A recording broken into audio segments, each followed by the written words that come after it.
بسم اللہ الرحمن الرحیم انا اعطیناک الکوثر فصل لربک وانحر ان شانئک هو الابتر صلوات اللہ صلی اللہ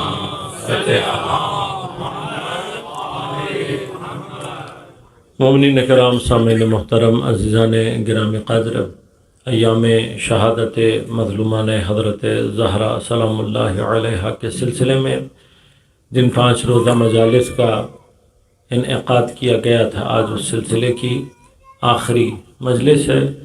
سورہ مبارک کوثر میں لفظ کوثر کے حوالے سے ہماری گفتگو کا سلسلہ جاری ہے۔ میں یقیناً اس سینٹر الزہرا کے جتنے بھی منتظمین ہیں ان سب کا نہایت ہی ممنون اور مشکور ہوں کہ انہوں نے مجھے یہ موقع فراہم کیا کہ میں آپ مومنین کی خدمت میں حضور پیدا کر کے کچھ مراتب، فضائل و مصائب حضرت سیدہ کونین کے پیش کر سکوں۔ آپ تمام سامعین کا بھی نہایت ہی ممنون و مشکور ہوں کہ آپ نے اپنے اوقات کار سے وقت نکال کر اس فرش اعظا کو زینت بخشی، یہ فرش کہ جس پر ہم سب یہ حیثیت پیدا کرتے ہیں کہ مہمان سیدہ کہلوا سکیں اپنے آپ کو۔ بلندتر صلوات اللہم صلی علی محمد۔ اس اعتبار سے اگر یہ عنوان بھی قیامت کے دن ہمارے لیے اعلان کر دیا جائے، ہماری حیثیتوں میں سے اس حیثیت کو قیامت کے دن بیان کر دیا جائے کہ یہ سیدہ کے درخان پر بیٹھنے والے مہمان رہے ہیں، تو میں سمجھتا ہوں یہ ہماری نجات اور شفاعت کے لیے کفایت ہے۔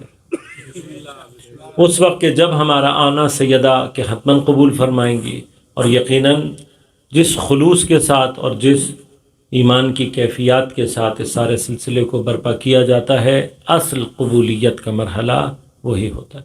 خدا آپ سب کی توفیقات میں اضافہ فرمائے، آپ سب کی پریشانیوں کو دور فرمائے۔ بعض لوگوں کے کاروبار کے یا دیگر مسائل ہیں، پروردگار بحق سیدہ سلام اللہ علیہا ان سب کے مشکلات کو جلد از جلد دور فرمائے۔ برادر نے اپنے بیٹے کے لیے کہا ہے، اور بھی مریض مورد نظر ہوں گے، پروردگار بحق سیدہ سب کو شفاء کامل عاجل عنایت فرمائے۔ آپ کے جتنے بھی مرحومین، ہمارے سب کے مرحومین جتنے بھی ہیں، پروردگار ان سب کی مغفرت فرمائے۔ خصوصاً دنیا میں جو مسائل اس وقت موجود ہیں ان سب کا واحد حل ظہور امام زمان عجل اللہ تعالیٰ فرجہ الشریف ہے۔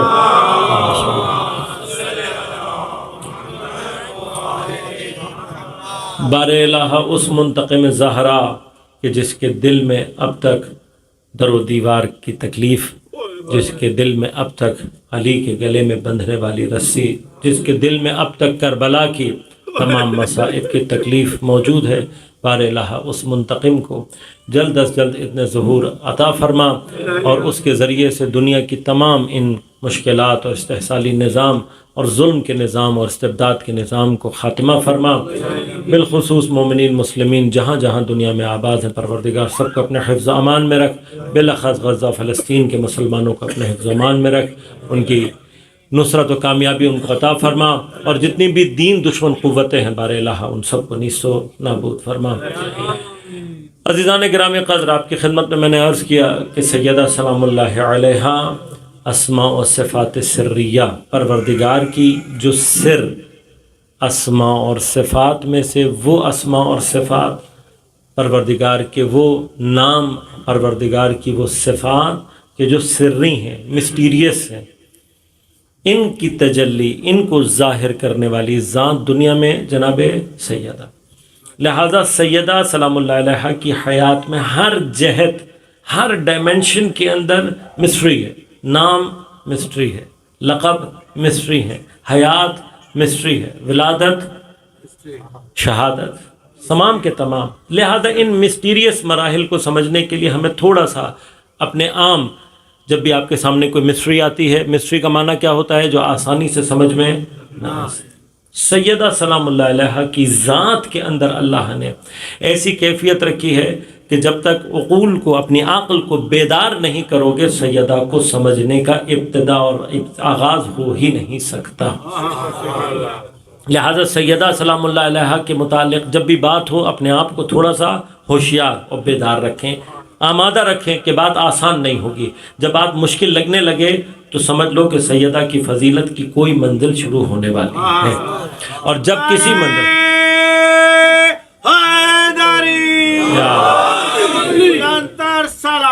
اللہم صلی اور جب کسی منزل پر آ کر یہ لگے کہ کچھ سمجھ میں نہیں آ رہا تو سمجھ لینا کہ سیدہ سمجھ میں آنے لگی ہے۔ سیدہ سلام اللہ علیہا کی کیفیت اس انداز۔ میں ایک مقام عرض کروں گا، پھر انشاءاللہ کوشش کروں گا کہ آج لفظ کوثر کے حوالے سے ایک مطلب آپ کی خدمت میں عرض کروں اور پھر رحمت کو تمام کروں۔ سورہ مبارک ہے کوثر، قرآن کریم کے مختصر ترین سورہ میں سے 3 آیات ہیں۔ 3 آیات کا مطلب 3 جملے ہیں، صرف 3 جملے، 3 سینٹنسز۔ ان 3 سینٹنسز میں لفظ اللہ نے کتنے استعمال کیے، ورڈز کتنے، علماء میں بحث ہے، لیکن سب کا اتفاق ہے کم از کم 9 الفاظ اللہ نے استعمال کیے ہیں۔ 9 لفظ ہیں، 3 جملے ہیں، جس میں اللہ نے فصاحت اور بلاغت کے دریا کو سمیٹ دیا ہے۔ اب یہ فصاحت اور بلاغت کے اس دریا کو سمجھنے کے لیے پھر سے عرض کروں گا کہ یہ عام سی عقل میں آنے والی بات نہیں ہے۔ دیکھیے بعض اشعار کے اندر ایک ایسا مطلب ہوتا ہے کہ جب کوئی شاعرانہ ذوق رکھنے والا ہو تو پھر جب وہ اس کو سنتا ہے اور سمجھتا ہے، اس کی گہرائی کو درک کرتا ہے۔ مثلا ایک عام طور پر ایک شعر میں بیان کروں گا، میر تقی میر کا آپ نے نام سنا ہوگا۔ میر تقی میر اردو زبان کے اگر آپ مطلب فرض کریں کمپیریزن کرنا چاہیں تو اردو زبان میں میر تقی میر کو تقریباً وہی مقام حاصل ہے جو انگلش زبان میں شیکسپیئر کو حاصل ہے۔ یعنی آپ کسی کو اگر بہت اچھا شاعر اور ادیب انگلش میں کہیں گے تو آپ کے ذہن میں کس کا نام آئے گا؟ شیکسپیئر۔ اردو شاعری میں اگر کوئی اپنے آپ کو شاعری کے اعتبار سے کسی جگہ تک پہنچانے کی بات کرتا ہے آج تک، تو وہ یہ کہتا ہے کاش میرے اندر میر جیسا ہنر پیدا ہو جائے۔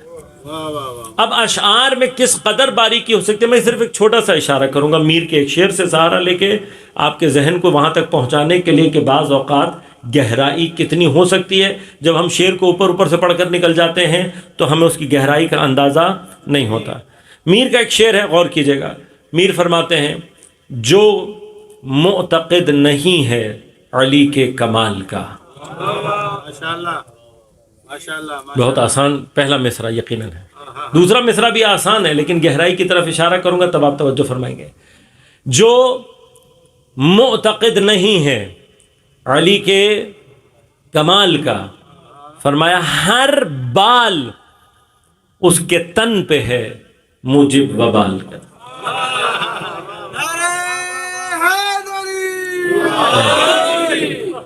یعنی اس کے بدن پر جتنے بھی بال ہیں، ہر بال اس کے تن پر ہے موجب وبال کا۔ وبال کس کو کہتے ہیں؟ مصیبت کا۔ میں بال سے متعلق ایک چھوٹی سی مصیبت کی طرف اشارہ کروں گا، بڑی مصیبت کو پھر آپ خود سمجھ لیجیے گا۔ بال سے متعلق ایک سب سے چھوٹا وبال جو ہے نا، وہ ایک بیماری ہوتی ہے، ایک دانہ ہوتا ہے جس کو ہمارے ہاں بال توڑ کہا جاتا ہے۔ مجھے نہیں پتا آپ میں سے کتنے اس سے واقف ہیں یا نہیں ہیں۔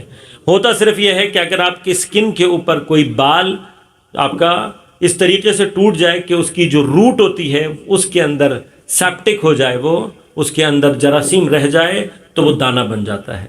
اور وہ ایک بال کے ٹوٹنے سے جو دانہ بنتا ہے وہ اتنا شدید ہوتا ہے کہ اگر وہ دانہ پک جائے تو انسان کی انگلی میں بھی ہو تو پورا بدن درد سے نیند نہیں آتی آدمی کو جب تک وہ دانہ پھٹ کر اس کا مواد نہ نکل جائے۔ اتنی شدید تکلیف ہوتی ہے ایک بال کی۔ یہ بال کا سب سے چھوٹا وبال ہے۔ اب اگر آپ سوچیں کہ انسان کے بدن میں جتنے وبال ہیں اتنے ہی وبال ہو جائیں تو انسان کا کیا حال ہوگا؟ میر فرما رہے ہیں جو معتقد نہیں ہے علی کے کمال کا، ہر بال اس کے تن پہ ہے موجب وبال۔ نعرہ ایک شعر اور اس طرح کی مثالیں بہت ہو سکتی ہیں، لیکن جب تک آپ کا استھیٹک، جب تک آپ کا لٹریری استھیٹک مضبوط نہیں ہوگا، آپ کو شعر کی گہرائی سمجھ میں نہیں آئے گی۔ یہ مقدمہ اس لیے بنا رہا ہوں کہ اکثر ہمارے بچے سوال کرتے ہیں کہ مولانا 3 الفاظ کی انا اعطیناک الکوثر، اے حبیب ہم نے تمہیں الکوثر عطا کر دی، فصلی لربک وانحر، پس تم اپنے پروردگار کی کیا کرو؟ نماز پڑھو اور قربانی دو۔ ان شانئک هو الابتر، بات تحقیق تمہارا دشمن ہی ناکام و نامراد و نامکمل رہے گا۔ اب ہمیں اس میں فصاحت اور بلاغت دکھائی نہیں دیتی، ہمیں دکھائی بھی نہیں دے گی۔ کیوں؟ اس لیے کہ جب تک ہمارے اندر ہمیں عربی لٹریچر نہ سمجھ میں آئے، اس لٹریچر کی بھی استھیٹکس ہمیں سمجھ میں نہ آئے، تب تک ہمیں اس کی فصاحت اور بلاغت سمجھ میں نہیں آئے۔ لیکن تاریخ اس بات کی گواہ ہے، غور کیجیے گا۔ ایک سوال جو عام طور پر ہمارے بچوں کے ذہن میں آتا ہے وہ یہ کہتے ہیں کہ اگرچہ یہ ثابت بھی ہو جائے کہ یہ جناب سیدہ سلام اللہ علیہا کی شان میں نازل ہوئی، تو پھر اللہ نے جناب سیدہ کے لیے بڑا سورہ کیوں نہیں نازل کیا؟ مثلا جناب مریم سلام اللہ علیہا، جناب مریم کے نام سے سورہ نازل کیا اللہ نے، اور قرآن کے جو بڑے سورہ ہیں ان میں سے ایک سورہ کون سا ہے؟ جناب مریم کے نام پہ سورہ مریم۔ تو میں اس کے جواب دینا چاہوں گا۔ پہلا جواب یہ یاد رکھیے گا کہ یہ معیار نہیں ہے کہ اگر کسی کے نام پہ بڑا سورہ ہوگا تو وہ زیادہ فضیلت رکھتا ہوگا۔ اگر یہی معیار ہوتا تو سورہ بقرہ کی بجائے قرآن کی سب سے بڑی سورہ سورہ محمد ہوتی۔ بھئی قرآن کی سب سے بڑی سورہ جو ہے وہ کیا ہے؟ سورہ بقرہ۔ بقرہ عربی میں کہتے ہیں گائے کو۔ تو اب یا تو آپ گائے کی فضیلت کے قائل ہو جائیں، کیونکہ اللہ نے، اور پھر گائے اور فیل مطلب ہاتھی کے درمیان میں کون زیادہ بڑا ہے؟ ہاتھی بڑا ہے۔ ہاتھی سے متعلق آیت چھوٹی سی ہے بقرہ، بلکہ بقرہ کو بھی چھوڑ دیں، چونٹی سے متعلق سورہ بڑی ہے، نمل، سورہ نمل بڑی۔ بس یہ جو سورہ کا بڑا یا چھوٹا ہونا ہے، یا ذکر کا کسی کا زیادہ یا کم ہونا ہے، یہ قرآن کے مزاج کے اعتبار سے کسی کی فضیلت کو بیان نہیں کرتا، ورنہ شیطان کا بھی ذکر اللہ نے قرآن میں بہت۔ یہ مقام فضیلت نہیں ہے۔ مقام فضیلت کیا ہے؟ اگر کوئی مقام فضیلت نکل سکتا ہے قرآن میں تو یہ دیکھنا پڑے گا کہ کس کو بیان کرنے کے لیے اللہ تبارک و تعالی فصاحت اور بلاغت کو استعمال کر رہا ہے، کیونکہ فصاحت اور بلاغت کا استعمال کرنا یہ بتلاتا ہے کہ جس کے لیے اللہ عام گفتگو چھوڑ کر فصاحت اور بلاغت کے لہجے پر اتر آئے، اس کا مطلب ہے کہ وہ زیادہ اہمیت رکھتا ہے۔ لہٰذا یاد رکھیے گا کہ جب اللہ نے اپنا تعارف کرانا چاہا تو اللہ نے سورہ بقرہ جیسی کوئی بڑی اور مفصل سورہ نازل نہیں کی، اللہ نے کوئی بہت زیادہ مفصل گفتگو نہیں کی۔ جب اپنا بھی تعارف کرانا چاہا 4 آیتوں پر مشتمل سورہ توحید نازل کر دی۔ بس اللہ اپنے بارے میں مختصر سورہ نازل کر کے یہ بتا رہا ہے کہ جب میں کسی کی فضیلت کو بیان کرنے پر آؤں تو پھر مختصر کلام کرتا ہوں۔ اگر اسی مقام کو میں اختیار کر لوں تو اب مجھے سمجھ میں نہیں آتا جو اپنی تعریف کے لیے 4 لائنیں استعمال کرے اور سیدہ کے لیے اس سے بھی کم استعمال کرے، تو خدا جب سیدہ کا قصیدہ پڑھنے کے لیے آتا ہے تو پھر وہ فصاحت بیان کرتا ہے جو اپنے قصیدے کے لیے نہیں بیان کرتا۔ نعرہ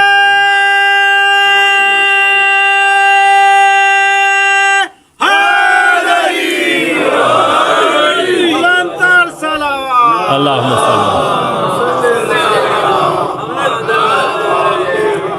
لیکن اب اس کی جو لٹریری اسٹرینتھ ہے کہ واقعاً اس کے آیت کے اندر اللہ، اس سورہ کے اندر اللہ نے کیا رکھا ہے، آج شاید اس کو سمجھنے اور درک کرنے والا دنیا میں کوئی نہیں ہوگا۔ کیوں؟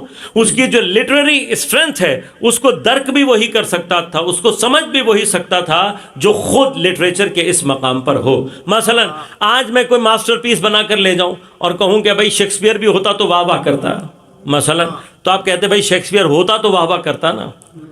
ہم اس چیز کو با کمال کہیں گے جس کو آگے فرض کریں کہ شیکسپیئر کے زمانے میں کوئی چیز آئے اور شیکسپیئر اس کلام کو دیکھنے کے بعد یہ کہے کہ ہاں یہ کمال ہے۔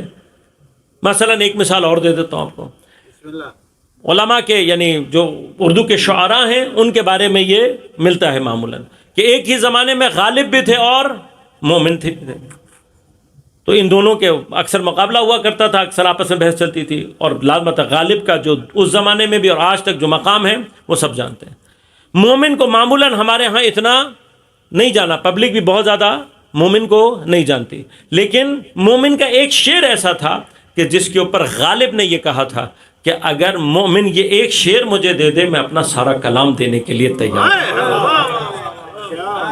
اور مومن کا وہ شعر یہ تھا، تم میرے پاس ہوتے ہو گویا جب کوئی دوسرا نہیں ہو. اب مجھے یہ نہیں پتا کہ اس نے اگر عشق حقیقی کے اندر یہ لکھا ہے تو اس سے زیادہ پیارا اور خوبصورت توحید کا کوئی اور بیان ہو ہی نہیں سکتا. اگر عشق حقیقی کے سانچے میں دیکھیں، تم میرے پاس ہوتے ہو گویا، اگر اس تم سے مراد خدا ہے، تم میرے پاس ہوتے ہو گویا جب کوئی دوسرا. اس ایک شعر کے اوپر غالب نے کیا کہا تھا کہ اگر مومن یہ شعر مجھے دے دے میں اپنا سارا کلام دینے کے لیے تیار ہوں. شعر کی گہرائی کون سمجھے گا؟ جو اس مقام پر ہوگا. کوثر کا یہ معجزہ عربی زبان کی اسی فصاحت اور بلاغت کے زمانے میں نازل ہوا ہے کہ جس سے اس سے پہلے ایسے شاعر موجود تھے نہ اس کے بعد ایسے ہوئے. لہذا عربی فصاحت اور بلاغت کے ایک مقام آپ کی خدمت میں صرف کوثر کی اس آیت کے متعلق، سورت کے متعلق عرض کروں گا اور پھر آگے بڑھوں گا کہ جس وقت سورہ کوثر نازل ہوئی، آپ جانتے ہیں کہ عرب اپنی جاہلیت کے دور میں تھے اور دو چیزیں عرب میں بہت مشہور تھیں، ایک ان کی تلوار اور ایک ان کی زبان. کبھی انشاءاللہ ہسٹری موقع رہا بیان کرنے کا تو عربوں کی ہسٹری بھی بیان کروں گا اور تب ہی آپ کو بتاؤں گا کہ اللہ نے عرب کو قرآن کے نزول کے لیے کیوں انتخاب کیا. اور یہ بھی بیان کروں گا آپ کو کہ کیسے اللہ نے حضرت اسماعیل کی اولاد کو الگ رکھا تاکہ ان کے اندر جو یہ لنگوسٹک ڈیولپمنٹ ہے یہ ایسی ہو کہ یہ اس قابل ہوں کہ قرآن نازل ہو سکے. تو انشاءاللہ یہ ساری باتیں کبھی موقع رہا تو آپ کی خدمت میں عرض کروں گا. کبھی اس موضوع پہ سوچئے گا، کبھی بھی جب بھی موقع ملے تو سوچیے ضرور کریں کہ کیوں اللہ تبارک و تعالی نے پیغمبر آخری نبی بنا کر بھیجے، پہلے نبی کیوں نہیں بنا کر بھیجے. اور یہ بھی انشاءاللہ اس سے متعلق ایک مقام ابھی گفتگو میں آپ کی خدمت میں عرض کروں گا. میں نے ایک مرحلہ اس کا بھی طے کرنا ہے. لیکن قرآن اللہ نے پہلی کتاب بنا کر کیوں نہیں بھیجی؟ بھائی حضرت آدم کے ساتھ قرآن بھیج دیتے، کیوں نہیں بھیجا؟ تو ان تمام باتوں کے جواب کبھی انشاءاللہ موقع رہا تو تفصیل سے عرض کروں گا. لیکن عرب میں جس وقت قرآن کو نازل کیا گیا دو چیزیں، ایک تلوار اور ایک زبان. تلوار، عرب ہر چیز، ہر مسئلہ، ہر بات میں تلوار چلانے کے عادی تھے.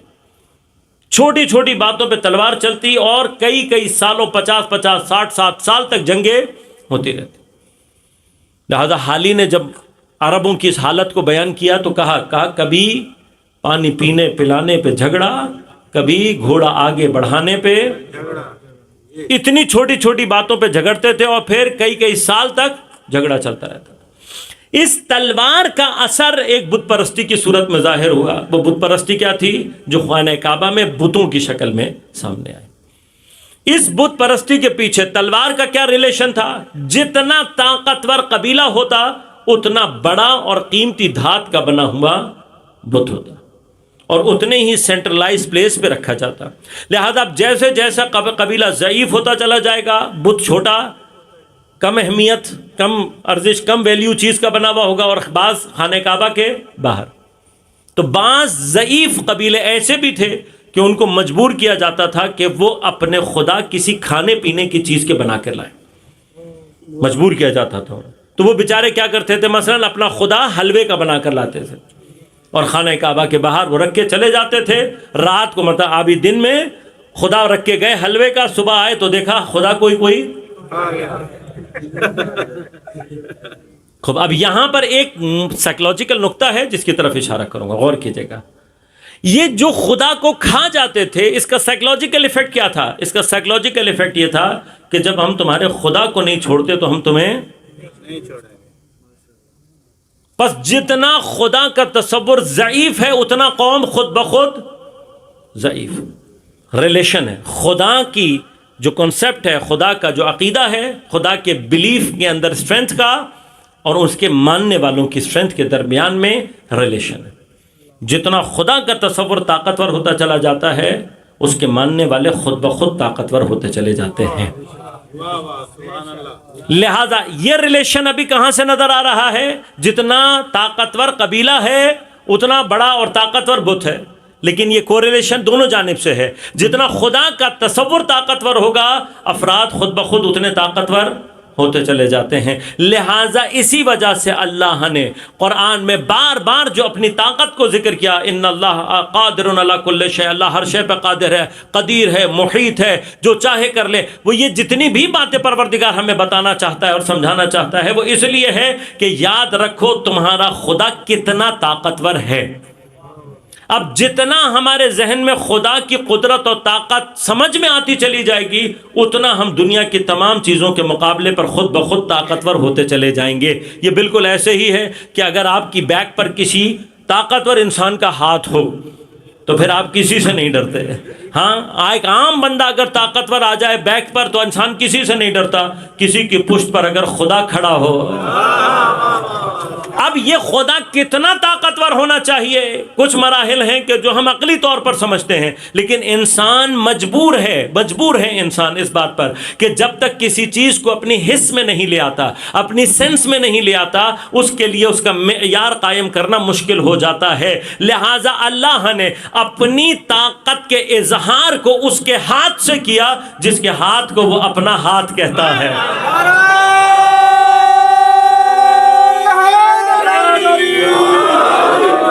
لہذا غور کیجئے گا،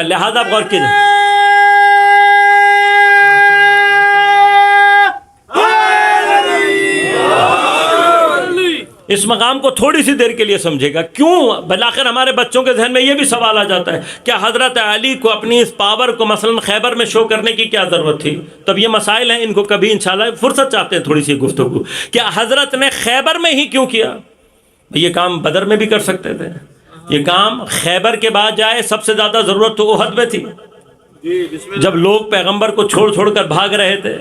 ہاں، وہاں پر یہ ضرورت زیادہ تھی، لیکن وہاں حضرت نے اس طرح کی طاقت کو ظہور نہیں دیا۔ تو خیبر میں کیوں دیا؟ اس کی وجہ آج سمجھ میں آ رہی ہے۔ خیبر میں کیوں دیا، اس کی وجہ آج سمجھ میں آ رہی ہے۔ خیبر میں جن سے مقابلہ تھا، وہ قلعہ بند کر کے، ہاں اس زمانے میں بھی یہودیوں نے کیا کیا تھا، اپنے قلعے کو بند کر کے 20 سال کا کھانے پینے کا سامان اپنے قلعے کے اندر رکھ کے، اور ان کو اس بات کا گمان اور یقین تھا کہ اگر ہم قلعے کے اندر 20 سال تک بھی رہیں گے تو مسلمانوں کے پاس کوئی طاقت ایسی نہیں ہے کہ یہ ہمیں شکست دے سکیں۔ بس یاد رکھنا، اس زمانے میں بھی جب یہودیوں کو یہ گمان پیدا ہوا تھا کہ ہم انڈیفیٹیبل ہو چکے ہیں کسی کی 2 انگلیوں نے،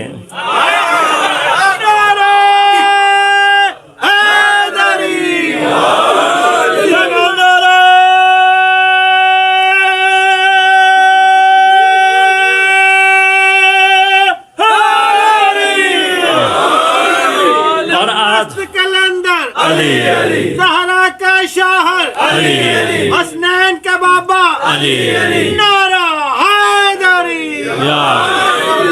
لہذا غور کیجئے گا، مرحلہ کیا؟ آج 1400 سال کے بعد خیبریوں کی اولاد کو جب دوبارہ یہ گمان پیدا ہوا کہ ہم انڈیفیٹیبل ہو گئے ہیں، تو علی کی اولاد میں سے، میں لفظ ہوتا حیدری اولاد، حیدر کی اولاد سے ایسے افراد آئے جو بہت چھوٹا سا لشکر لے کر اسرائیل کے منہ پر تماچا لگا کر یہ بتا رہے ہیں علی کے بیٹے آج بھی اتنے ہی طاقتور ہیں۔ لہذا آپ غور کیجئے،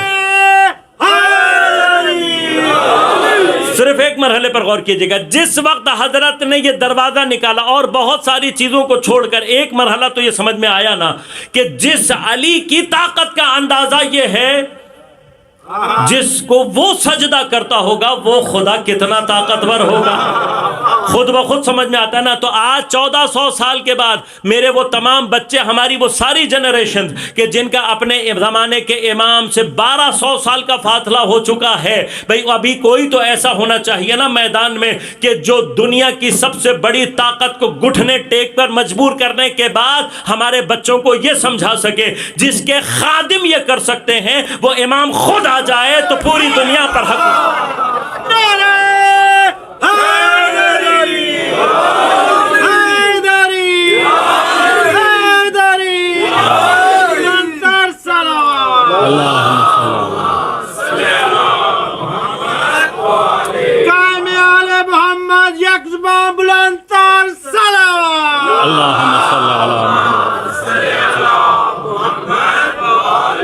محمد لہذا یاد رکھیے گا یہ پورا نظام، یہ جو کچھ بھی ہے، اس کی حیثیت سوائے امام کے خادموں سے زیادہ کسی اور چیز کی نہیں ہے۔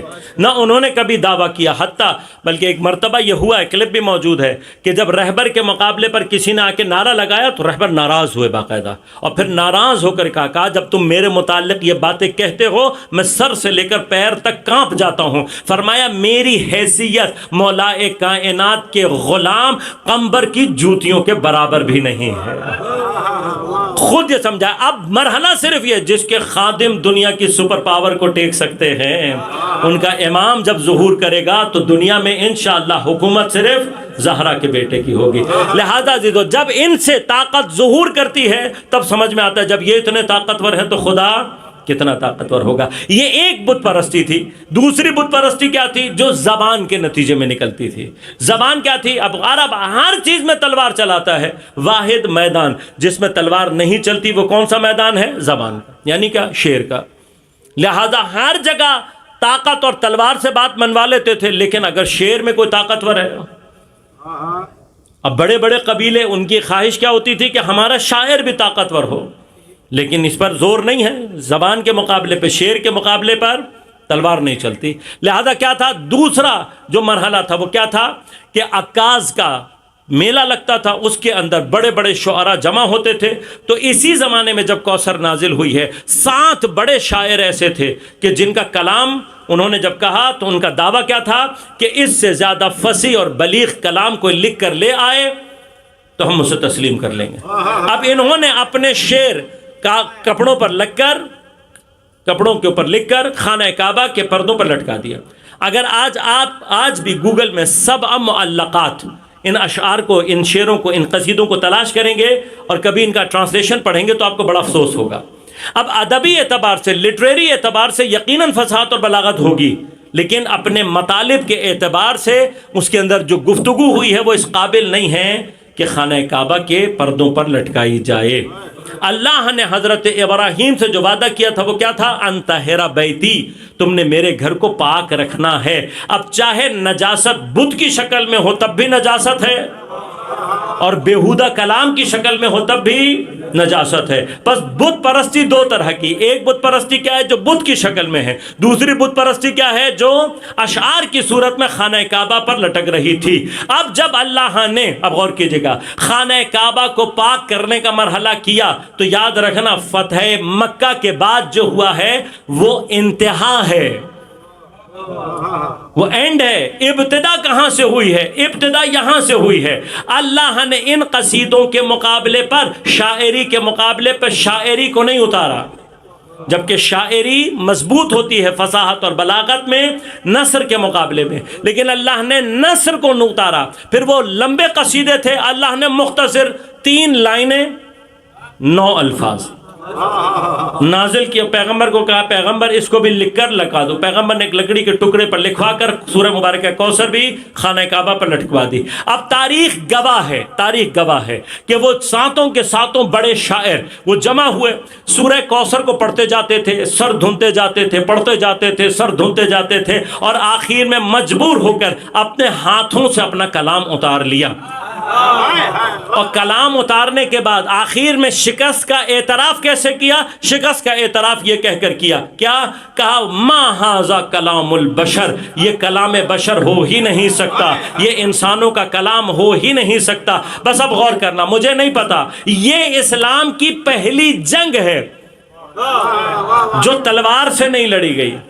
یہ پہلی جنگ ہے جو تلوار سے نہیں لڑی گئی، لٹریری جنگ ہے، لٹریچر سے جنگ ہو رہی ہے، یہاں زبان سے جنگ ہو رہی ہے، لہذا یہاں تلوار نہیں لگی۔ جب تلوار نہیں اتری چلی تو پھر کیا ہوا؟ لٹریچر کا مقابلہ لٹریچر سے کیا گیا، لیکن اللہ نے کیا کیا؟ ایک طاقتور صنف کے مقابلے پر ضعیف صنف کو استعمال کیا، شعر کے مقابلے پہ نثر کو استعمال کیا۔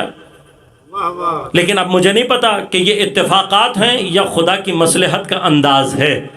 پہلی جنگ بغیر تلوار کے، کس میں؟ علم اور لٹریچر کے میدان میں ہے، اور اللہ کیا کر رہا ہے؟ طاقتور صنف کے مقابلے پر ضعیف صنف کو لے کر آ رہا ہے۔ بغیر تلوار کے جیت گئے، خود اعتراف کر لیا، کیا کہا؟ ما ھذا کلام البشر، یہ بشر کا کلام ہو ہی نہیں سکتا۔ یہ پہلی جنگ ہے، اب میں آخری جنگ پر لے جاتا ہوں۔ پیغمبر کی زندگی کی آخری جنگ کا نام ہے مباہلہ۔ حیات پیغمبر کی آخری جنگ کون سی ہے؟ مباہلہ۔ یہ جنگ بھی بغیر تلوار کے ہوئی ہے۔ یہاں پر بھی جو جنگ تھی وہ علم کی تھی۔ انہوں نے کہا اگر ہم سے مباحثہ کرو، جب مباحثے کے اندر اللہ نے دلائل پیش کیے اور انہوں نے نہیں مانا تو اللہ نے کہا کہ اے نبی ان سے کہو قل تعالوا ندعو ابناءنا وابناءکم، اب تم بات نہیں مان رہے، جاؤ تم بھی اپنے بیٹوں کو لے کر آؤ، ہم بھی لے کر آتے ہیں، تم بھی اپنے خواتین کو لے کر آؤ، ہم بھی لے کر آتے ہیں، تم بھی اپنے نفوس کو لے کر آؤ، ہم بھی لے کر آتے ہیں۔ جب یہ چیلنج ہو گیا تو اب پیغمبر اپنے ساتھ درمیان میں کس کو لے کر؟ آج تک کسی جنگ میں پیغمبر جناب سیدہ کو لے کر نہیں گئے تھے، لیکن آج اس مقابلے کے لیے پیغمبر لے کر گئے۔ کیوں؟ اس لیے کہ ایک مرتبہ پھر بغیر تلوار کی جنگ ہے اور صنف قوی کے مقابلے پر اللہ ایک صنف ضعیف مرد کے مقابلے پر خاتون کو بھیج رہا ہے۔ لیکن اس جنگ میں بھی کیا ہوا کہ جیسے ہی انہوں نے چہروں کو دیکھا، جنگ کرنا دور کی بات، اعتراف کر کے کیا کہا؟ ہم ان چہروں کو دیکھ رہے ہیں، اگر حکم دے تو پہاڑ اپنی جگہ چھوڑ دے۔ تو بس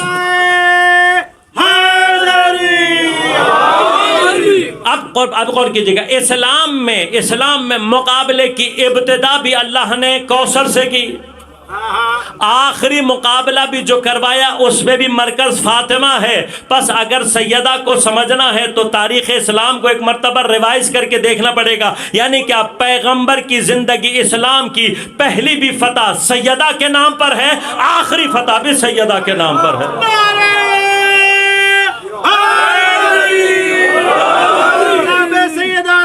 کی شان میں بلند تر صلوات اللہم صلی اللہ علیہ وسلم۔ لہذا غور کیجئے گا، جب کیا ہوا مرحلہ، جب کوثر نازل ہوئی ہے تو کیا ہوا؟ پہلی بت پرستی ختم ہو گئی، سارے اشعار سارے قصیدے اتار لیے گئے۔ یہ پہلی طہارت ہے خانہ کعبہ کی جو ہو گئی، کس کے ذریعے سے ہوئی؟ کوثر کے ذریعے سے۔ آخری طہارت کس کے ذریعے سے ہوئی؟ فتح مکہ کے بعد جب حیدر کرار نے بتوں کو توڑنا شروع کیا تو اب جب بھی خانہ کعبہ سے بت پرستی کی نجاست کو ختم کرنے کی بات کرو تو ہمیشہ یہ کہا کرو کہ اللہ نے اس طہارت کی ابتدا کوثر سے کی، انتہا حیدر کرار سے کی ہے۔ لہذا اب جب یہ نازل ہوئی ہے، سورہ مختصر سورہ ہے لیکن فصاحت اور بلاغت کے اعتبار سے، اب یہ فصاحت اور بلاغت کے اعتبار سے اگر اتنی محکم سورہ ہے تو پھر اس کا کمال یہ ہونا چاہیے کہ یہ اپنے بیان کے لیے کسی اور کی محتاج نہیں ہونی چاہیے۔ میں نے کل آپ کی خدمت میں ایک بات کی کہ اللہ نے کہا اے حبیب ہم نے تمہیں کوثر عطا کی۔ اب یہ کوثر کیا ہے؟ اس کا وعدہ اللہ نے پہلے کیا پیغمبر سے، کب کیا؟ کہا وَلَسَوْفَ يُعْطِيكَ رَبُّكَ فَتَرْضَىٰ، اے میرے حبیب تمہارا پروردگار تمہیں بہت جلد ایک ایسی چیز عطا کرے گا کہ فَتَرْضَىٰ، تو راضی ہو جائے گا۔ بس یہ یاد رکھنا، نبی میں اور امتی میں یہ فرق ہوتا ہے، امتی خدا کو راضی کرنا چاہتا ہے، معصوم اسے کہتے ہیں جسے خدا راضی کرنا چاہے۔ لیکن معصوم اپنے لیے کچھ نہیں چاہتا، وما تشاؤون الا ان یشاء اللہ، یہ چاہتے ہی وہ ہیں جو خدا چاہے۔ تو پیغمبر کو اپنی ذات کے لیے تو کچھ نہیں چاہیے، تو پھر جب پروردگار کچھ عطا کرے گا وہ یقیناً پیغمبر کی اپنی ذات سے متعلق نہیں ہوگا، جو بھی ہوگا وہ کس کا، اس کی بازگشت، اس کی پلٹ کس کی طرف ہوگی؟ خدا کی طرف ہی۔ اب خدا نے وعدہ کیا تھا اور سورہ مبارکہ کوثر میں فرمایا انا اعطیناک الکوثر، اے میرے حبیب میں نے تمہیں کوثر عطا کر۔ اب کوثر کیا ہے؟ میں نے کل اشارہ کیا تھا، کسی نے کہا بھی کوثر سے مراد خیر کثیر ہے، کسی نے کہا اولاد کثیر ہے، کسی نے کہا ماننے والے کثیر ہیں، کسی نے کہا جنت کی ایک نہر کا نام۔ بھئی یہ سب ہو سکتا ہے، ہم اس سے بحث ہی نہیں کر رہے، یہ ہو سکتا ہے، لیکن وہ الکوثر جو اللہ نے اپنے حبیب کو عطا کی ہے وہ کیا ہے؟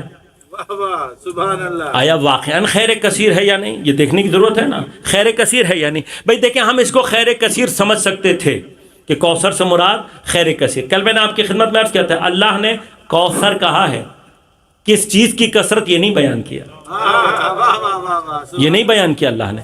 لہذا کوثر کا جو لوگ خیر کثیر ترجمہ کرتے ہیں اس کی وجہ کیا ہے؟ وہ کہتے ہیں چونکہ خدا خیر مطلق ہے، جب وہ کسی چیز کو کسی کو بھی کچھ دے گا وہ شے بھی کیا ہوگی؟ خیر۔ تو چونکہ اللہ نے کہا کہ تمہیں کوثر دیا، خدا خود خیر ہے، لہٰذا اس کوثر سے مراد کیا ہے؟ خیر کثیر. لیکن اللہ نے لفظ استعمال نہیں کیا، یہ آپ نے ترجمہ کیا ہے کہ اللہ نے کیا دیا؟ کوثر. کوثر کا معنی کیا کیا آپ نے؟ خیر کثیر. اب سوال یہ پیدا ہوتا ہے، اگر اللہ نے قرآن میں کہیں اور خیر کثیر کا ذکر نہ کیا ہو تو ہم مان لیں گے کہ یہ خیر کثیر ہے. اگر کوئی اور نہیں ہو تو ماننا پڑے گا، لیکن اللہ نے خیر کثیر بیان کر دی. کیا کہا؟ وما اوتی تم، پروردگار نے شاہ وما اوتی الحکمہ فقد اوتی خیرا کثیرا. دیکھیے کل میں نے آپ کی خدمت میں عرض کیا تھا وما اوتیتم من العلم الا قلیلا. اللہ نے علم کے بارے میں کیا کہا کہ تمہیں علم نہیں دیا گیا مگر قلیل. اب حکمت اور علم میں کیا فرق ہوتا ہے یہ انشاءاللہ کبھی تفصیل سے بیان کروں گا. آج صرف تھوڑا سا اشارہ کر کے تیزی سے آگے بڑھوں گا کیونکہ میرا موضوع نہیں ہے. علم اور حکمت میں فرق یہ ہوتا ہے، علم اس معلومات کو کہتے ہیں جو آپ کو سمجھ میں آ جائے. سبحان اللہ. بہت کچھ ایسا ہوتا ہے جو ہماری انفارمیشن تو ہوتا ہے لیکن ہماری نالج نہیں ہوتا. نالج بیسیکلی اس کو کہتے ہیں، انفارمیشن کو، جو آپ کو واقعاً سمجھ میں آئی ہو. مثلا آپ نے پیپر کے لیے ایک چیز تیار کی اور 2-4 دن کے بعد بھول گئے. ایسا ہوتا ہے نا بھائی، نوجوانوں کے تو ذہن میں ہوگا. فارمولے رٹے لگائے، امتحان دیا، 2 مہینے بعد پوچھا تو اب یاد نہیں ہے. اس کا معنی کیا تھا؟ یہ آپ نے اپنی میمورائزیشن کے ذریعے سے اس انفارمیشن کو ذہن میں رکھ کے کاپی کر لیا تھا، سمجھ میں نہیں آیا تھا آپ کو. یہ انفارمیشن تھی، نالج. نالج وہ چیز ہے جو آپ کو اس طریقے سے سمجھ میں آئی ہو کہ پوری زندگی پھر آپ سے جب بھی پوچھا جائے گا آپ کو آتا ہوگا. لہٰذا رٹا لگانے میں، میمورائزیشن میں اور سمجھنے میں فرق یہ ہے. یہ یاد رکھنا، جو چیز تمہیں سمجھ میں آ گئی پھر یاد رکھنے کی ضرورت نہیں ہے. جو یاد رکھنے کی ضرورت پڑے وہ نالج نہیں ہوتی. لیکن ایک مقام عرض کروں گا، جو چیز سمجھ آئے اسے اپلائی کیا جا سکتا ہے، اور جو سمجھ میں ہی نہ آئی ہو اسے اپلائی کر سکتے ہیں، اسے اپلائی بھی نہیں کر سکتے. یہی حال ہمارا بلیفز میں ہے، عقیدے میں ہے. ہم میں سے اکثریت کا عقیدہ صرف انفارمیشن کی حد تک ہے. ہمیں بتا دیا گیا لا الہ الا اللہ محمد الرسول اللہ علی ولی اللہ، ہم نے رٹا لگا لیا. لا الہ الا اللہ کا مطلب کیا ہے یہ ہمیں آج تک سمجھ میں نہیں آیا. محمد الرسول اللہ کا معنی کیا ہے یہ نہیں پتا. علی ولی اللہ کہتے کسے ہیں یہ نہیں پتا. بسم اللہ. بس انفارمیشن تو ہے ہمیں کلمے کی، نالج. اور جب تک کلمے کی نالج نہ ہو آپ اپلائی کر سکتے ہیں اسے؟ نہیں کر سکتے. لہٰذا ہمارے بلیفز کا حال یہی ہے. ہمیں معلوم ہے کہ خدا ایک ہے، کیسے ہے یہ نہیں پتا. اور جب یہی نہیں پتا کہ خدا ایک کیسے ہے تو پھر ہماری زندگی میں عمل میں توحید کہیں پر بھی. لہٰذا اگر ہم چاہتے ہیں کہ ہمارے بلیفز ہماری زندگی میں اپلائی ہوں تو پہلا مرحلہ کیا ہے؟ بلیفز کو سمجھیں. جو بھی بلیف آپ کو ابھی تک سمجھ نہیں آیا ہے that is not part of your belief, وہ آپ کا بلیف نہیں ہے. انفارمیشن ہو سکتی ہے، بلیف نہیں. حکمت کیا ہے؟ حکمت علم کے اسی مرحلے کو کہتے ہیں کہ جس کو اپلائی کرنے کے بعد آپ نے اس کا فائدہ اٹھا لیا ہو. لہٰذا وزڈم جب انگلش میں کہا جاتا ہے تو وزڈم سے کیا مراد ہوتا ہے؟ وزڈم سے مراد کوئی بہت اچھا سا جملہ نہیں ہوتا. وزڈم سے اصل مراد یہ ہوتی ہے کہ جس نے اپنے علم پر عمل کرنے کے بعد نتیجہ لیا ہو وہ نتیجہ آپ کو بیان کر سکے. اصل میں وزڈم یہ کہ جب آپ نے فائدہ اٹھا لیا اپنے علم سے تو فائدہ اٹھانے کے بعد، لہٰذا اس مرحلے کو کیا کہا جاتا ہے؟ حکمہ. اس کے لیے اللہ نے کیا کہا؟ وما کیا ما درود پڑھیے گا ایک مرتبہ.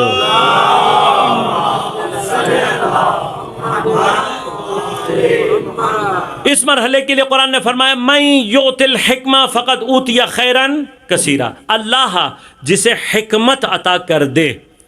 اب حکمت کیا ہے؟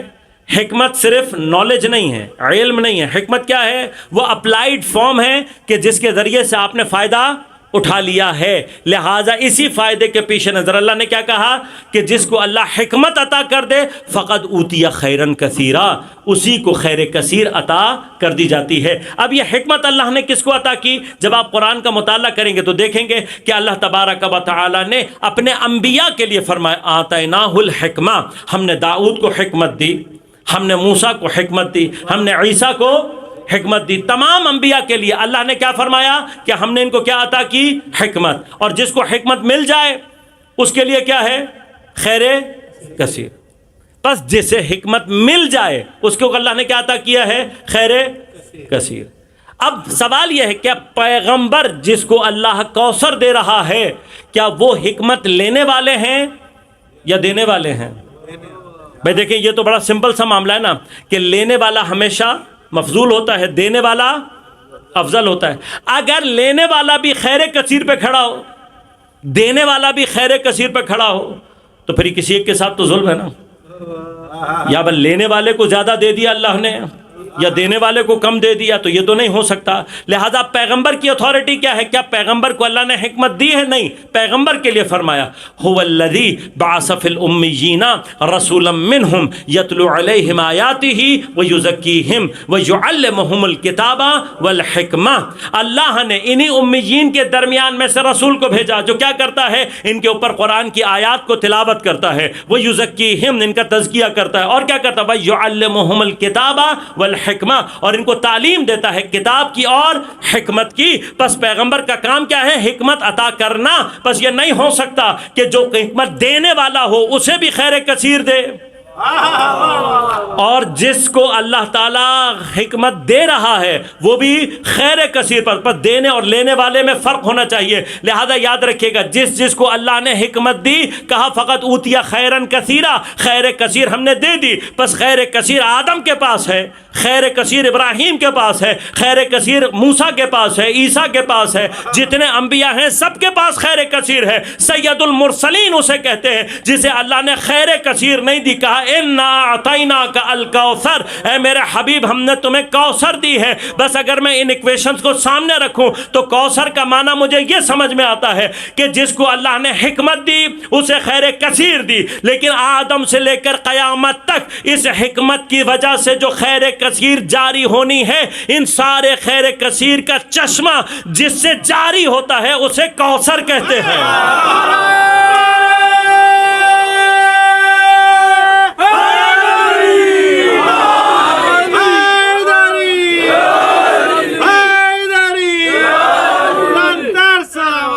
اللہم صلی اللہ۔ اب صرف ایک مقام میں ادا کروں گا، اتنی خیر کثیر ہے، کتنی خیر کثیر ہے یہ تو ہم نے کہہ دیا نا آپ نے، کیا ہے یہ خیر کثیر؟ اگر خود سورہ مبارک ہے کوثر کو نہ تعریف کرے تو پھر فضاحت کیسی؟ لہٰذا خیر کثیر کوثر نہیں ہے، اولاد کثیر ہے یا نہیں میں اس سے بحث نہیں کر رہا ابھی، لیکن خود سورہ کوثر سے پوچھوں گا کیا ہے؟ سورہ کوثر جواب دے رہی ہے، کیا جواب دے رہی ہے؟ کہہ رہی ہے انا اعطیناک الکوثر، اے میرے حبیب ہم نے تمہیں کوثر عطا کی۔ جواب کیا دے رہی ہے؟ کوثر کیا ہے؟ خود اپنا تعارف کرا رہی ہے، کیا کہہ کر؟ انا شانئک ھوال، اے میرے حبیب تمہارا دشمن بے نام و نشان رہے۔ یہ تعارف ہے کوثر کا، کیسے ہے؟ بھئی یہ مقام عرض کروں گا اور پھر آپ کی ذہنمتوں کو تمام۔ اب تر قرآن میں جو لفظ استعمال ہو کسے کہتے ہیں عربی میں؟ آپ نے اکثر پوچھا ہوگا دم بریدہ، یہ لفظ سنے ہوں گے آپ نے، دم بریدہ مختون، جس کا نام و نشان نہ ہو اسے کیا کہتے ہیں؟ ابتر۔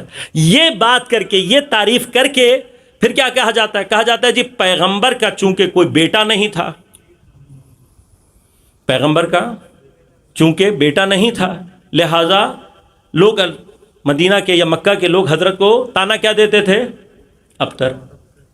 اب مجھے نہیں پتا، ہمارے بھی بعض علماء نے اس کو بیان کر دیا، میں بہرحال کسی کی خدمت میں جسارت نہیں کروں گا، میں بہت چھوٹا سا طالب علم، لیکن طالب علم کو حق تو ہے نا سوال کرنے۔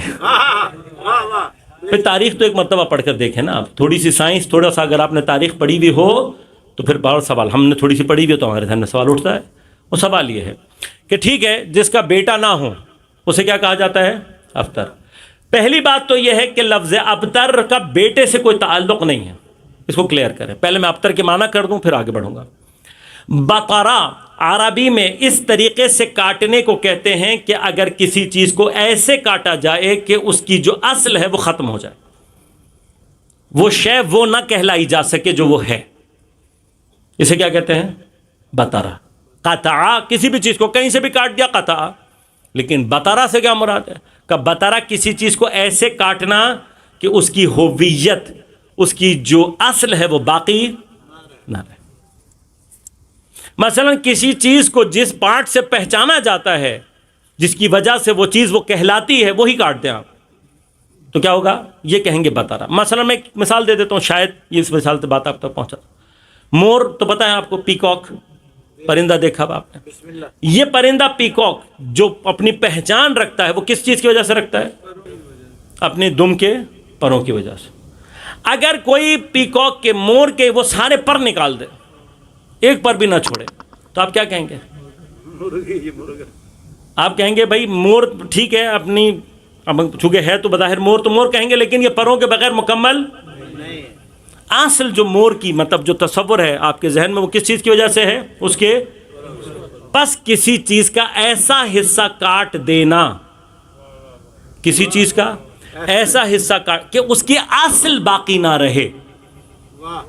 اب چونکہ ہمارے ہاں عام طور پر لوگوں کی نسل کو بیٹے سے جاری ہونا سمجھتے ہیں، لہذا بطرہ کا لفظ استعمال کیا جاتا تھا اس معنی میں. پس بطرہ کا اصل میں معنی لفظ اس معنی میں نہیں ہے. اب یہ تو بعد میں ہمارے مفسرین نے کہا کہ جی ابتر کہتے تھے پیغمبر کو. مجھے تو نہیں سمجھ میں آتا کہ عرب اتنے جاہل ہوں گے، ہائے ہائے ہائے ہائے. واہ واہ واہ. اور اگر ہوں بھی تو بات یہ ہے کہ دیکھیں کوئی تانا، مثلا مثال ایک بات ہے کہ آپ کا کوئی بیٹا ہو، آپ کے پاس بیٹا ہو اور میں آپ کو کہوں کہ تم ابتر ہو، تو آپ میرے اس کو کوئی معنی دیں گے؟ آپ کہتے رہو میرا بیٹا تو ہے، ایسے ہی ہے نا بھائی. یہ تانا آپ کے لیے اس وقت معنی پیدا کرے گا کہ جب آپ کے ہاں بیٹا، تب معنی پیدا کرے گا. اب بیٹے کا نہ ہونا دو وجہ سے ہو سکتا ہے. پہلی بات تو یہ کہ کسی کے ہاں اولاد ہی نہ ہو، صلاحیت ہی نہ ہو اس کے اندر اولاد پیدا کرنے کی، نہ ہو تو اس کو دیا جا سکتا ہے. یا ایک خاص مرحلہ ہوتا ہے کہ کسی کے ہاں بیٹے پیدا نہ ہو رہے ہو، لیکن اگر کسی کے اندر صلاحیت موجود ہو اور اس کے بیٹے بھی پیدا ہو رہے ہوں تو امکان ہے نا کہ بھئی اب نہیں ہوا کل ہو جائے گا. ہاں بے شک. پیغمبر کے 2 بیٹے مکہ میں ہیں اور ایک بیٹا ہے مدینہ میں. سبحان اللہ. مکہ میں 2 بیٹے ہیں، یعنی جناب قاسم اور جناب عبداللہ یا طاہر، 2 نام ملتے ہیں. یہ دونوں بیٹے حضرت خدیجہ الکبریٰ سلام اللہ علیہا سے پیدا ہوئے بیٹے تھے، لیکن کیا ہوا؟ پیدا ہو کر فوت ہو گئے. تیسرا بیٹا کون ہے پیغمبر کا؟ جناب ابراہیم. یہ کب پیدا ہوئے؟ روایات کے مطابق 8ویں ہجری میں، 7ویں یا 8ویں ہجری بحث ہے، اور جناب ماریہ قبطیہ سلام اللہ علیہا سے پیدا ہوئے، حضرت کی زوجہ جناب ماریہ سے. تو 8ویں ہجری اور ان کا انتقال روایات کے مطابق 9ویں یا 10ویں ہجری میں ہوا ہے، 10ویں ہجری کے شروع میں یا 9ویں ہجری کے آخر میں. تو اگر پیغمبر کا 8ویں ہجری تک بیٹا تھا، میں تاریخ کا ایک چھوٹا سا سوال کر رہا ہوں آپ سے، 8ویں ہجری تک پیغمبر کا بیٹا تھا یا نہیں تھا؟ نا بھائی تھا، تاریخ ہے یہ. حضرت ابراہیم پیغمبر کے بیٹے، 8ویں ہجری تک اگر پیغمبر کا بیٹا تھا تو پھر ابتر کا تانا کس کو دیا گیا؟ ہائے ہائے. واہ واہ واہ. ماشاء اللہ.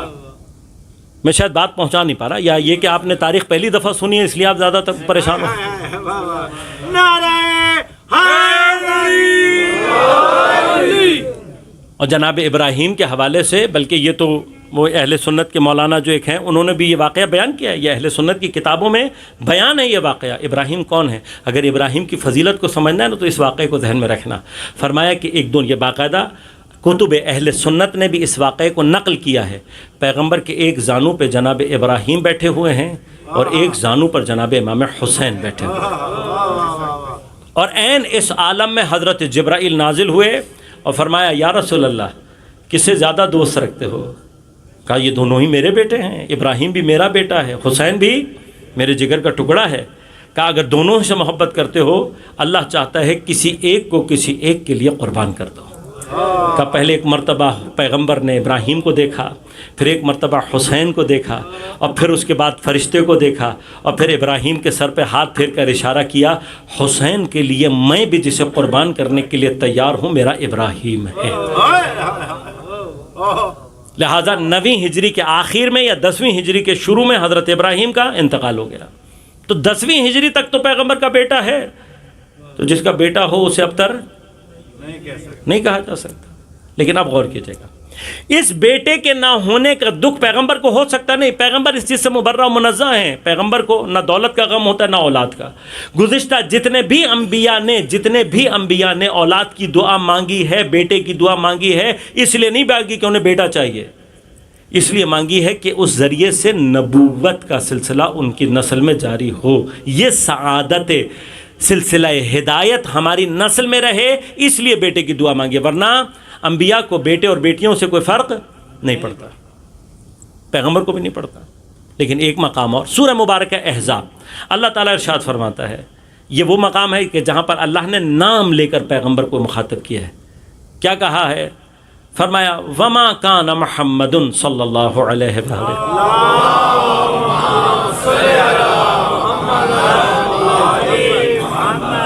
ما کان محمد ابا احد من رجالکم ولکن رسول اللہ وخاتم النبیین.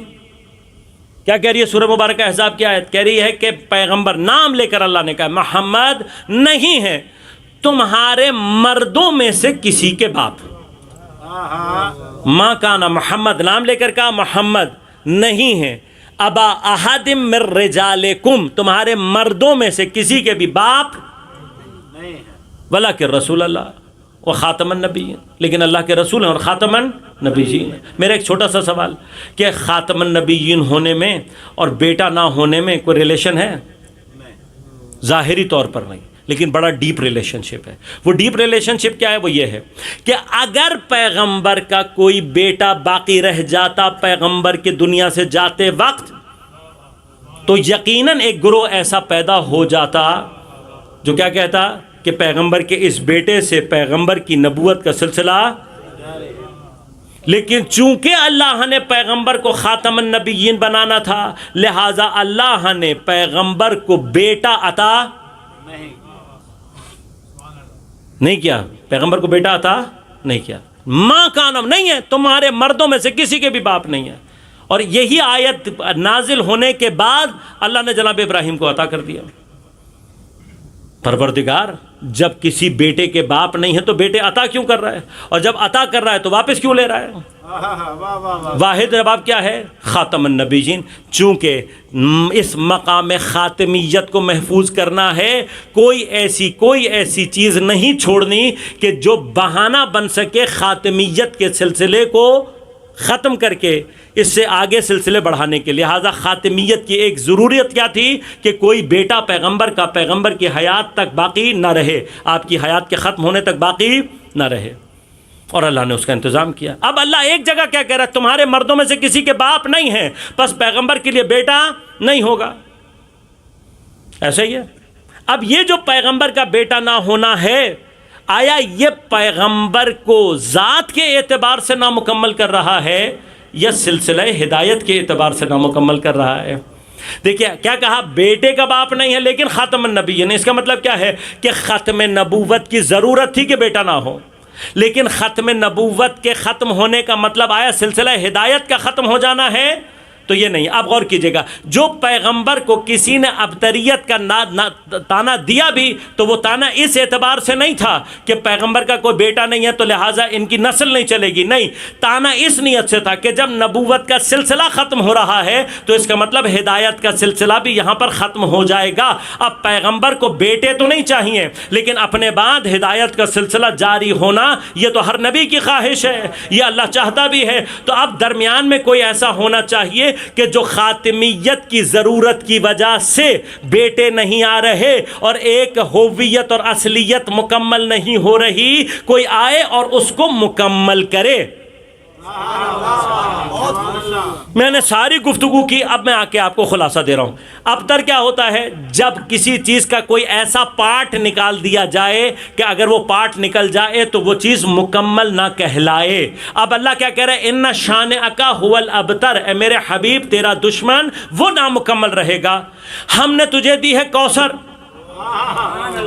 اب ہمارے ہاں وہ ہوتا ہے نا، کہتے ہیں اگر اے اور بی کو وہ کہنا if A is equal to B and B is equal to C تو اے از اکول ٹو سی، یہ والا بڑا سمپل سا معاملہ ہے. کیا کہہ رہا ہے؟ اللہ کہہ رہا ہے ہم نے تمہیں کوثر دی، دشمن تمہارا ابتر ہے. کیوں ابتر ہے؟ اس لیے کہ اس کے بعد کوثر نہیں ہے. ابتر کا معنی کیا ہے؟ ابتر کا معنی یہ کہ تمہارا دشمن اس کی اصل نہیں ہوگی. بس پیغمبر کے پاس چونکہ کوثر ہے تو پیغمبر کبھی ابتر نہیں ہوگا. ابتر کا معنی کیا ہے؟ پیغمبر کی جو ہویت ہے، پیغمبر کی جو اصلیت ہے وہ ہمیشہ مکمل رہے گی. کس کی وجہ سے؟ کوثر کی وجہ سے. لہذا خاتمیت پیغمبر اس وقت تک مکمل نہیں ہوگی جب تک اس کے ساتھ کوثر نامی جو حصہ جوڑ نہیں دیا جائے گا. پس اب جہاں پر بھی خاتمیت پیغمبر میں کوئی چیز ایسی بن رہی ہوگی کہ جس کی وجہ سے خاتمیت اور رسالت نامکمل ہو رہی ہو، کوثر کا کام کیا ہے؟ کوثر کا کام یہ کہ وہ اس کو پرووائڈ کرے، وہ اسے دے تاکہ خاتمیت پیغمبر مکمل رہے. چونکہ پیغمبر کا ایسا ٹکڑا تھی سیدہ، اسی لیے فرمایا فاطمہ تو بضعۃ منی.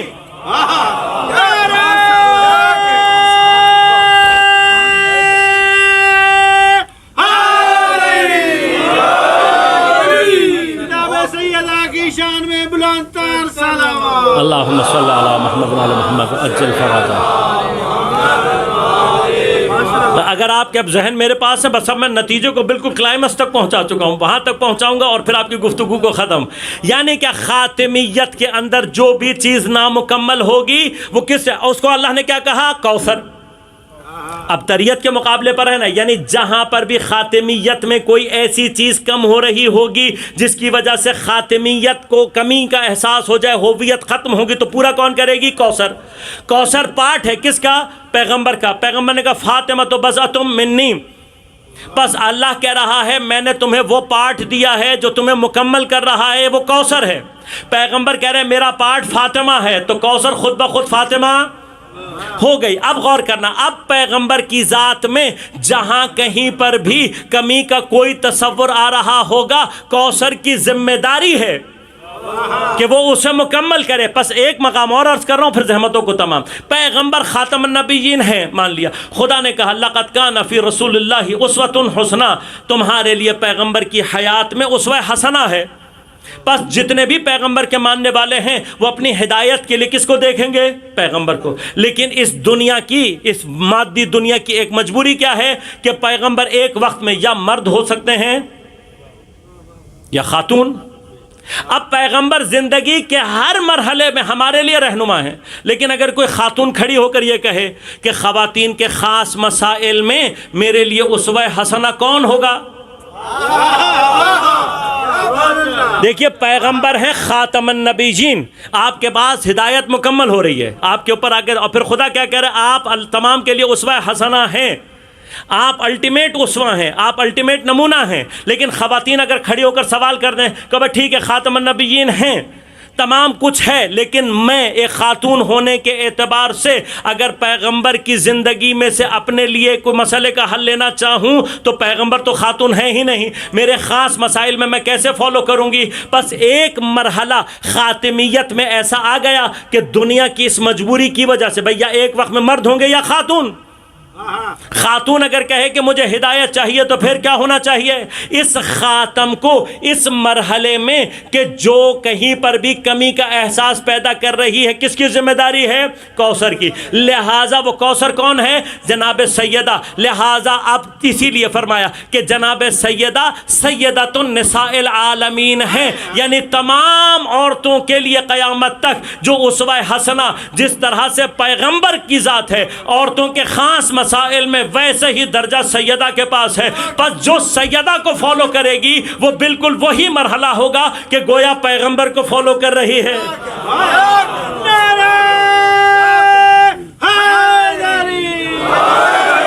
اب آپ جس جہت میں بھی خاتم کے ساتھ کوئی کمی کا تصور پیدا کریں گے، کوثر کا کام کیا ہے؟ اسے مکمل کرنا. اب خاتم النبیین کا مطلب اگر یہ ہے کہ یہاں پر آ کر ہدایت کا سلسلہ ٹوٹ رہا ہے اور اس کے بعد نبوت ختم ہو جائے گی، انشاءاللہ کبھی موقع رہا تو عرض کروں گا، کبھی اس پر بھی سوچئے گا کہ اگر اللہ کو پیغمبر کو خاتم النبیین اس اعتبار سے بنانا تھا کہ آخری زمانے میں بھیجیں، تو ابھی بھی پیغمبر کو آئے ہوئے کتنا عرصہ ہو گیا؟ 1400 سال. یہ 1400 سال کا ڈفرنس آخر الزمان نہیں کہلاتا. بھئی آخر الزمان کا مطلب یہ ہوتا ہے قیامت سے پہلے کا جو زمانہ تھا اس میں نازل کرتے تھے. جس پروردگار نے 1,24,000 انبیاء بھیجے، کیا وہ اب اس دوران نبی نہیں بھیج سکتا تھا؟ بھئی بھیج تو سکتا تھا نا. جس نے آدم سے لے کر خاتم تک ہزاروں سال انبیاء بھیجے، وہ ابھی کیا اس دوران میں نبی نہیں بھیج سکتا تھا؟ بھیج سکتا تھا. تو اس نے بند کیوں کر دی ہے؟ بے اللہ کے پاس تو نبوت کی کمی نہیں ہے نا. بس اس کا مطلب کیا اللہ چاہتا تھا، انشاءاللہ کبھی موقع رہے گا تو تفصیل سے آپ کو بتاؤں گا کہ کیوں اللہ چاہتا تھا کہ نبوت یہاں پر ختم ہو. اللہ چاہتا تھا کہ نبوت ختم ہو. نبوت ختم ہوگی تو امامت ابھر کر سامنے آتی ہے. لیکن خاتمیت کا نتیجہ کا مرحلہ کیا ہے؟ خاتمیت کی ضرورت یہ ہے کہ بیٹا نہ ہو. ادھر سے امامت کو شروع کرنا ہے اور امامت کا سلسلہ جدا نہ ہو، خاتمیت سے جڑا بھی رہے. تو اب یہ کس کی ذمہ داری ہے؟ اگر کوئی نہیں جوڑ سکتا تو جو جوڑے گا اسے کیا کہتے ہیں؟ کوثر. اب غور کرنا، یہ سلسلہ اگر بیٹوں کے ذریعے سے جڑتا ہے، اور بیٹے چاہیے پیغمبر کو، جبکہ اللہ نے خود کہہ دیا کہ پیغمبر تمہارے مردوں میں سے کسی کے باپ نہیں ہیں. تو اس کا مطلب کیا ہے؟ مردوں میں سے کسی کے نہیں ہوں گے، تمہارے میں سے نہیں ہوں گے. بس کوئی ایسا پیغمبر کا ہونا چاہیے کہ جس کے بیٹے پیغمبر کے ہی بیٹے، پیغمبر کے بیٹا. میں قرآنی دلیل دے رہا ہوں آپ کو، قرآنی دلیل دے رہا ہوں. سورہ احزاب پہلے نازل ہوئی ہے، وہاں اللہ نے کہہ دیا نہیں دوں گا بیٹے، پیغمبر کے بیٹے نہیں ہوں گے. ابراہیم دے کر واپس بھی لے لیا. لیکن جس وقت سورہ مبارکہ یہ آیہ مبارکہ مباہلہ نازل ہوئی، یہ پیغمبر کی حیات کا بالکل آخری وقت ہے، یعنی اس کے 2 مہینے کے بعد پیغمبر کی شہادت واقع ہوئی ہے. مباہلہ پر جاتے ہوئے اب خدا کیا کہہ رہا ہے؟ اے نبی کہو تم اپنے بیٹے لے کر آؤ. ہم اپنے بیٹے لے کر آئیں گے. تو میں خدا سے پوچھوں گا پروردگار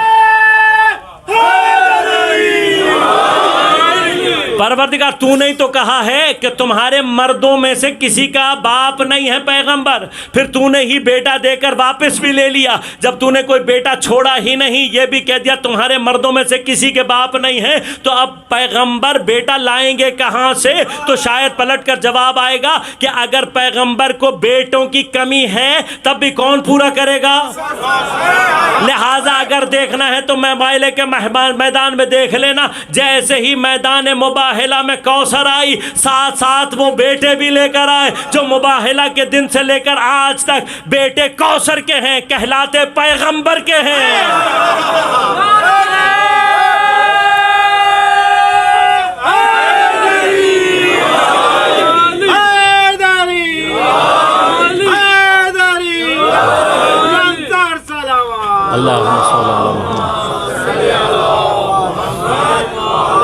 لہٰذا اگر سیدہ کو کبھی بھی پہچان نہ ہو، سیدہ کی پہچان کیا ہے؟ خاتمیت، پیغمبر کی خاتمیت کا جو مرحلہ ہے، اس خاتمیت میں کہیں پر بھی انکمپلیٹنس اگر ہو رہی ہوگی، اس انکمپلیٹنس کو کمپلیٹ کرنے والی ذات کا نام ہے کوثر.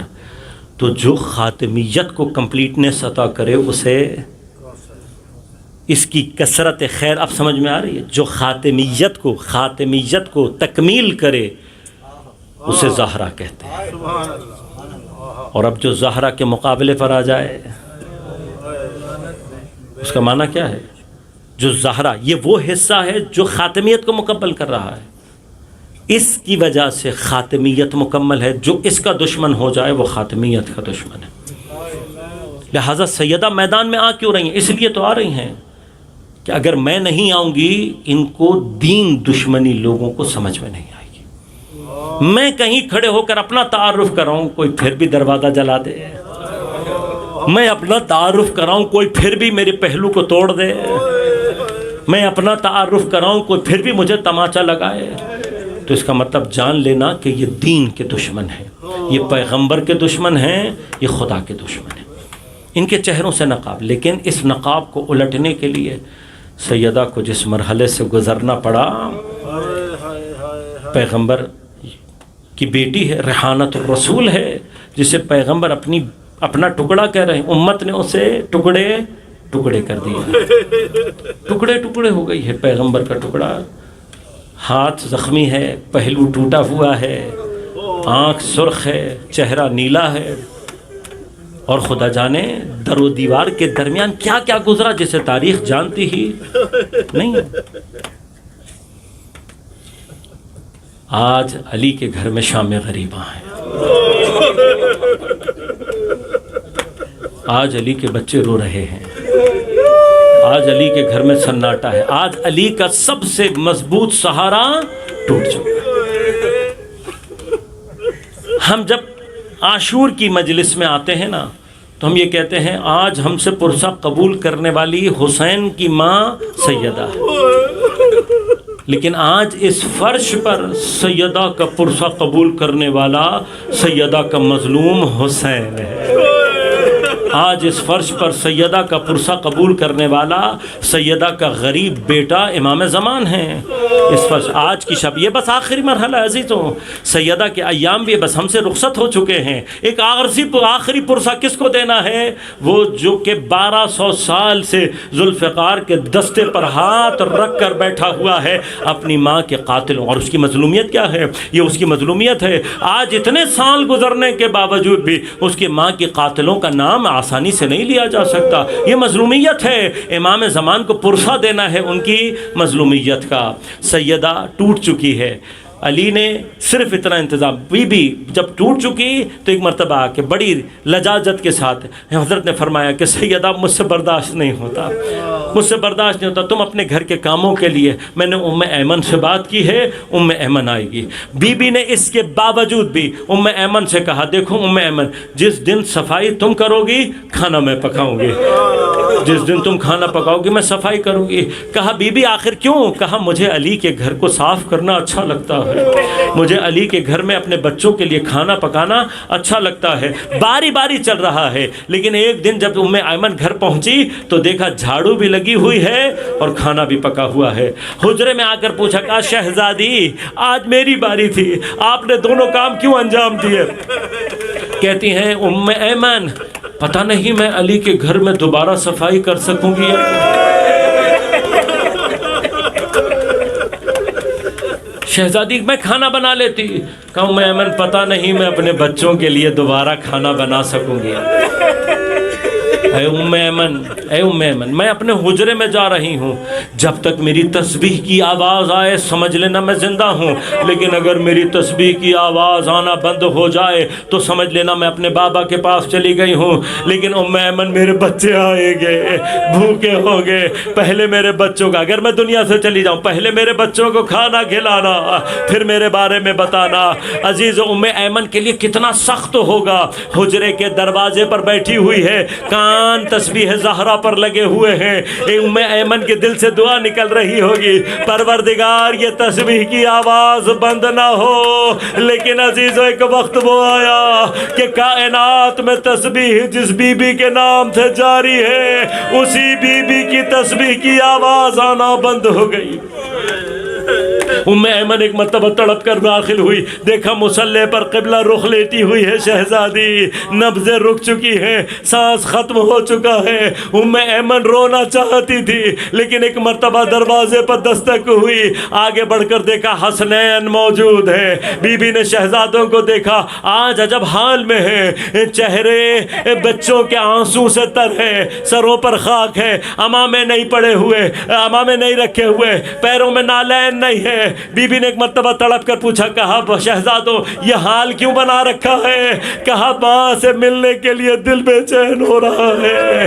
جناب ام ایمن نے کہا بچوں پہلے منہ ہاتھ دھو کر کھانا کھا لو، تمہاری ماں حجرے میں ہے، پھر ماں کے پاس چلے جانا۔ دونوں شہزادوں نے ایک مرتبہ ام ایمن کا چہرہ دیکھا اور کہا اماں کیا آج تک ایسا ہوا ہے کہ ہم نے اپنی ماں کے بغیر کھانا کھایا ہو؟ بھئی یہ جملہ سننا تھا۔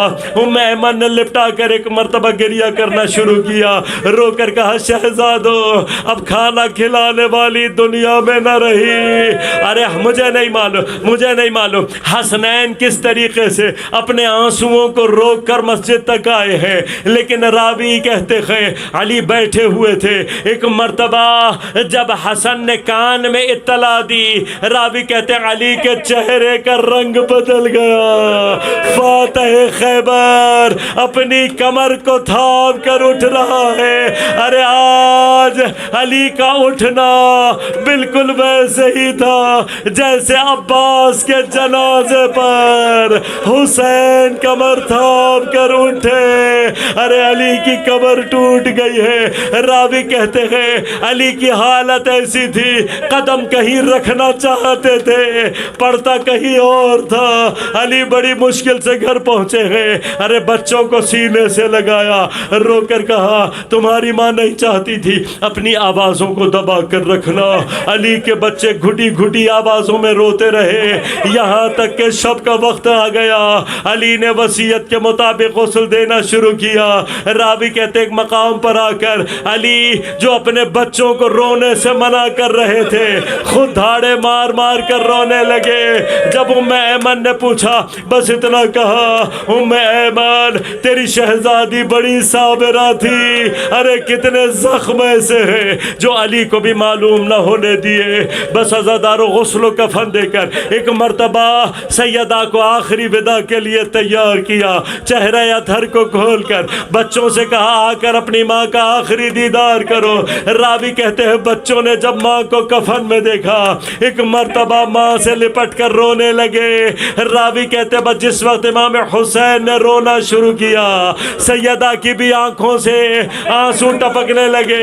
ایک وقت وہ آیا جب سیدہ کے بندے کفن ٹوٹے. سیدہ نے اپنے بازو پھیلا کر اپنے حسین کو سینے سے لگا لیا. بس عزادارو حاطف کی آواز آئی یا علی اپنے بچوں کو سیدہ سے جدا کرو. عرش الہی میں لرزہ ہے, فرشتوں میں نالہ و فریاد ہے. بس عزادارو میں اپنے چشم تصور سے دیکھتا ہوں علی جیسے رحیم باپ نے کتنی محبت سے بچوں کو جدا کیا ہوگا, کتنی نوازش سے حسین اور حسن کو جدا کیا ہوگا, کتنی محبت سے زینب و ام کلثوم کو جدا کیا ہوگا. لیکن بس ایک بار کہوں گا یا علی کاش 11 محرم کی صبح آپ کربلا آ کر دیکھتے.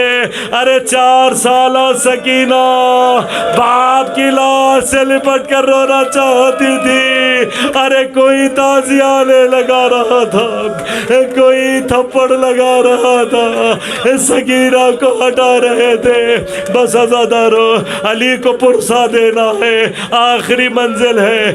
2 مقامات ہیں جہاں علی دھاڑے مار مار کر روئے, ایک سیدہ کو غسل دیتے ہوئے, دوسرا مرحلہ وہ ہے جب علی سیدہ کے جنازے کو لے کر قبر کے کنارے پہنچے ہیں.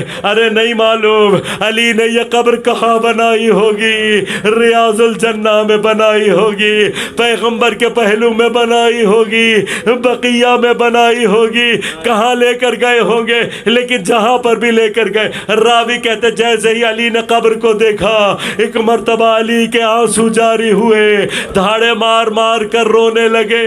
فاطمہ سے جدائی علی کے لیے بڑی سخت تھی, علی ابھی دھاڑے مار کر رو رہے تھے. ایک مرتبہ قبر سے 2 ہاتھ برآمد ہوئے. میرے مولا نے ہاتھوں کو پہچانا اور پہچان کر ایک مرتبہ سلام کر کے کہا السلام علیکہ یا رسول اللہ, اے اللہ کے رسول آپ پر علی کا سلام ہو. پھر اس کے بعد فرماتے ہیں یا رسول اللہ جو امانت آپ نے علی کو دی تھی آج علی لوٹانے آیا ہے, لیکن یا رسول اللہ جب امانت لی تھی تو سالم تھی, اب جب علی لوٹا رہا ہے جگہ جگہ سے ٹوٹی ہوئی ہے.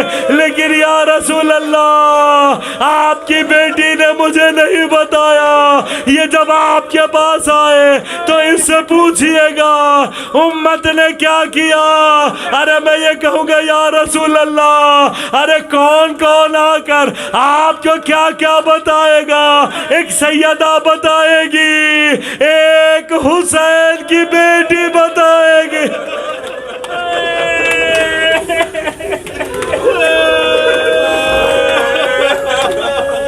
الا ولعنت اللہ علی القوم الظالمین. ماتم حسین.